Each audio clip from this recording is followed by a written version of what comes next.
I'm just realizing how much fun that sounds. Riding your bike onto a cruise ship. Who's with me? Yes, it's true. I've booked my first cruise of 2025 and I leave tomorrow. So if you've ever wondered how last minute can you actually book a cruise, apparently the answer is less than 48 hours. I'm Morgan from the very unofficial travel guides. I've been making travel videos for over 15 years of popular and not so popular tourist destinations to give you a very honest, unofficial look at what it's like to be there. I also have 2 books of travel stories about things that have really happened to me around the world. The first one is called Getting Stitches on a Cruise Ship, and my new book that just came out in December is called Places Please. If you like to read and want to give me a little extra support, check them out on Amazon now. The cruise I'm about to do, which leaves in like 28 hours, is on the ColorLine Fantasy.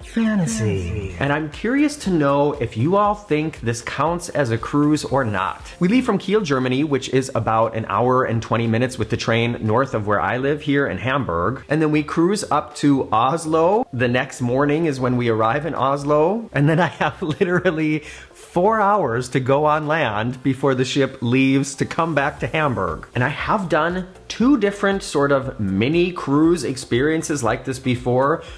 Actually 3. Twice I've cruised from Southampton to Hamburg. Once was on the Norwegian Jade and once was on the Cunard Queen Mary 2. That's such an amazing cruise ship. And the other mini cruise I've done was on the Margaritaville Paradise. All of these cruises had similarities and differences, and I'm just curious to see what it's going to be like to be on this ColorLine ship, because this is actually not a cruise ship, it's a ferry. ColorLine has many different styles of ships, but the ColorLine Fantasy and the ColorLine Magic, I think is what their other ship is called. All they do is go from Kiel to Oslo to Kiel to Oslo to Kiel to Oslo, you get it. And not only do they bring passengers there and back, and you can book a one-way trip to use it really literally as just a form of transportation, but you can also bring your bike, motorcycle, car, RV, or truck. If you are in continental Europe and you want to go on some kind of big road trip and bring your car with you from the coast of Germany all the way up to Norway, one of the options is taking a ColorLine cruise. I also think it's great that you can take your bicycle, because I could imagine spending a long weekend in Oslo, or maybe, you know, like a half a week in Oslo, and just the opportunity to just bring my own bike with me. When can you do that? It's so complicated to take a bike on an airplane. You have to like take it apart and put it in this storage thing, and then you pay extra for it, and then on the ferry, like I could ride my bike from here to the train station, take the train to Kiel, and then ride my bike literally onto the ship. I need to do that. I'm just realizing how much fun that sounds. Riding your bike onto a cruise ship. Who's with me? And I want to tell you a little bit more about the ship and what I'm looking forward to and expecting. But first, let me show you what it was like to book this mini cruise, which, like I said, I did yesterday. Here we are on the ColorLine website. You can see they have a variety of different options here. And what I am doing is this 2-day cruise from Kiel to Oslo and back. They do allow you to book the cruise without meals, and then you can just go to the restaurants on board, I'm assuming, or maybe, I don't know, smuggle your own sandwiches on board. But what I booked was this Clever package, which is with half board and drinks. This is what the ship looks like, at least from the outside, and you'll see this in the videos coming up, but this back part opens up, and then they drive cars and trucks onto there. Now, the trip I'm doing is starting tomorrow, so let's see if that's still available and what it would cost if I booked it today instead of yesterday. Okay, the price has gone up. I paid $518 for it, and now it's going for $628.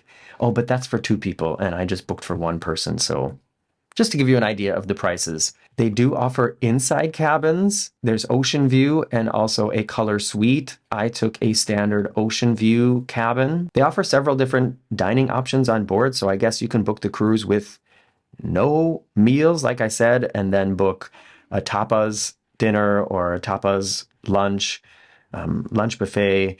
You can see here the evening buffet and breakfast buffet is already selected. That's included in the price, so that's already part of my package. This is for the trip to Oslo.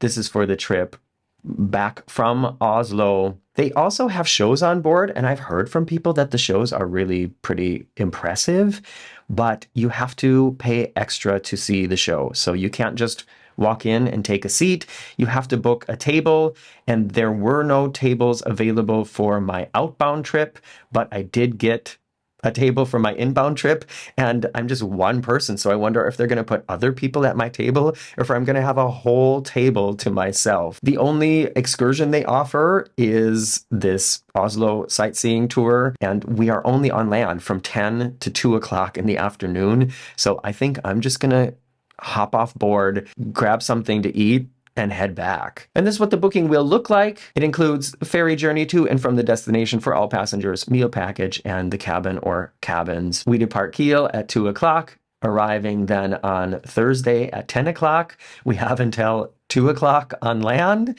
Well, I mean, the ship leaves at 2 o'clock, and then we get back to Kiel at 10 o'clock on Friday, and that's the whole cruise. And like I said, I paid for this same package that we saw here, but for one person and including a table for the show, I paid 518 euros, and that is a non-discounted price, the same price that any other person would have paid if they would have booked that yesterday like I did. All right, I'm going to tell you about my expectations now and some of the things I already know about this in advance. But before I do that, let me just remind you to please press that thumbs up. And if you're one of the hundreds of people who've already read Places, Please don't forget to leave a review on Amazon telling people about your favorite story or event that happened that you thought was really interesting, like when I got pranked by David Letterman, my advice about visiting London, when I had a random affair with a woman. Okay, back to the cruise. Like I said, you can book this one way, and you can also do that with the Margaritaville Paradise, by the way. You don't have to cruise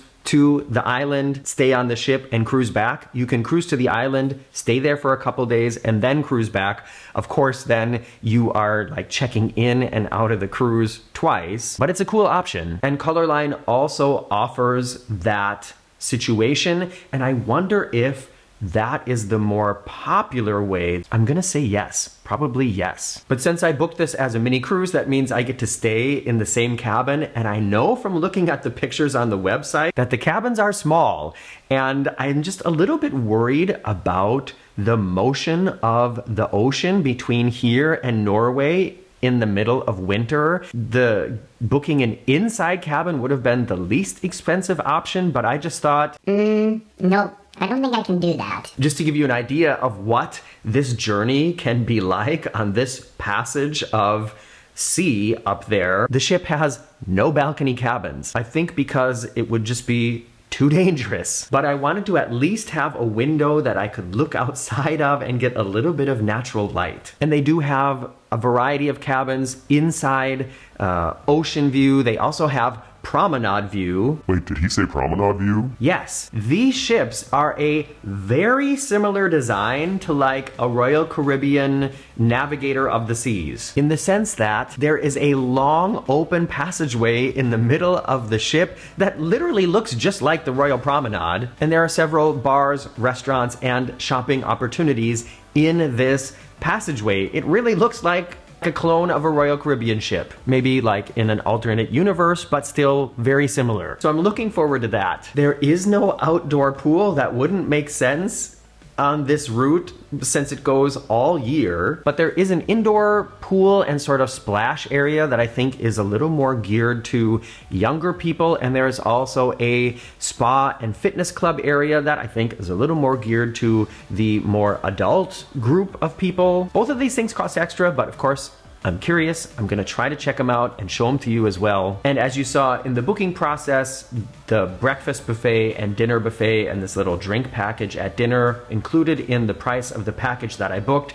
But there are other dining options on board, and I'm gonna snoop around and see how much I can see of those things as well. And altogether, I'm just looking forward to being back on the ocean and experiencing something that is, I think, gonna be similar, but in many ways different than going on a cruise. What do you think about this? Is this something you're looking forward to seeing? Let me know. I'm curious to hear like what you think and what if you're looking forward to seeing what this experience is gonna be like coming up here in the next few weeks on the Very Unofficial Travel Guides. All right. I've got to get this video edited and then pack my bags because, like I said, I leave tomorrow. But you know, since it's only 2 nights, like what do I seriously need? Maybe I can do it with just a backpack. It's gonna be cold though, and cold clothes take up more space, so we'll see. And you'll see if you check back here soon. What do you think? Does he make it with a backpack or does he take a suitcase? See you soon.